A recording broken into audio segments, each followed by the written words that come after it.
আজ তৈরি করেছি দুর্দান্ত স্বাদের চিকেন ভর্তা। এই ভর্তাটা কিন্তু এত টেস্ট, একবার না খেলে সেটা বোঝাই যাবে না। এটা কিন্তু সম্পূর্ণ ঘরোয়া উপকরণ দিয়েই কিন্তু এই ভর্তাটা তৈরি করতে পারেন। তো হ্যালো এভরিওয়ান, আসসালামু আলাইকুম। সবাই কেমন আছেন? আশা করি সবাই ভালো আছেন। তো চলুন ভিডিওটি শুরু করা যাক। তো চিকেন ভর্তার জন্য একেবারে হাড় ছাড়া সলিড পিস যেগুলি, সেটা দিয়ে কিন্তু ভর্তাটা হবে। তার জন্য আমি চিকেনগুলিকে দেখো, হাড় ছাড়া চিকেন অনেকগুলি নিয়ে নিয়েছি, পেঁয়াজ কুচি, রসুন কুচি নিয়ে নিয়েছি। তারপর এখন আমি চুলায় চলে যাব।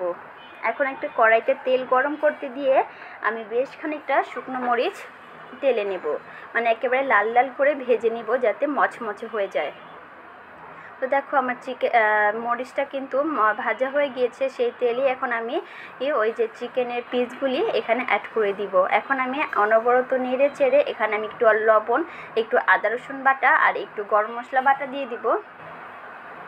দিয়ে এখন আমি ভালো করে এটাকে ভেজে নেব। চিকেনটা যত ভাজা হবে এর টেস্ট কিন্তু ততই বেশি হবে। তো চিকেনটা কিন্তু আমি অনবরত নেড়েই যাচ্ছি যত পর্যন্ত না লাল হয়ে যাচ্ছে তত পর্যন্ত। তারপরে এখানে ওই যে চিকেনটা আমার 80% যখন কুক হয়ে গিয়েছে তখন আমি এখানে দিয়ে দিয়েছি ওই যে কেটে রাখা পেঁয়াজ আর রসুন। এখন এগুলি দিয়েও আমি ভালো করে ভেজে নিব যাতে এগুলিও একদম নরম হয়ে যায় আর চিকেনটাও সেদ্ধ হয়ে যায়।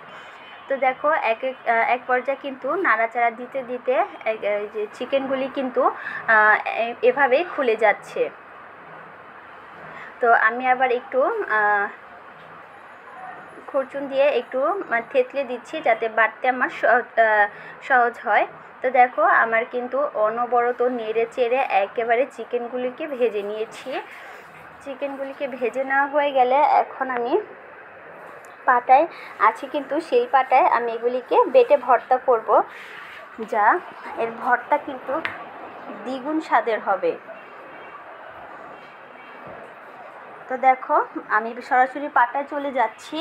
পাটায় গিয়ে কিন্তু আমি বেশ খানিকটা শুকনো মরিচ নিয়েছি যে ভেজে রাখা, সেটা আমি এখন সুন্দরভাবে বেটে নিয়েছি একেবারে মিহি করে। তারপরে এখানে ওই যে চিকেন যে পেস্ট ভেজে রেখেছিলাম, এখন চিকেনটাও ভালো করে আমি বেটে নিব আস্তে আস্তে করে, একেবারে মিহি করে বেটে নিব। একেবারে মিহি করে বাটা হয়ে গেলে এখন আমি দিয়ে দিব ধনিয়া পাতা কুচি আর দিয়ে দিব সরিষার তেল বেশ খানিকটা।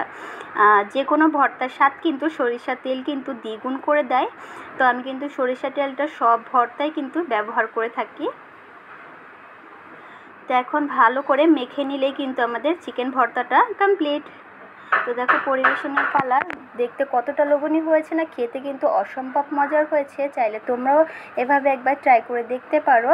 ভালো লাগলে ভিডিওটি লাইক শেয়ার অ্যান্ড সাবস্ক্রাইব করে অবশ্যই পাশে থাকবেন। তো আজ এই পর্যন্তই, আল্লাহ হাফেজ।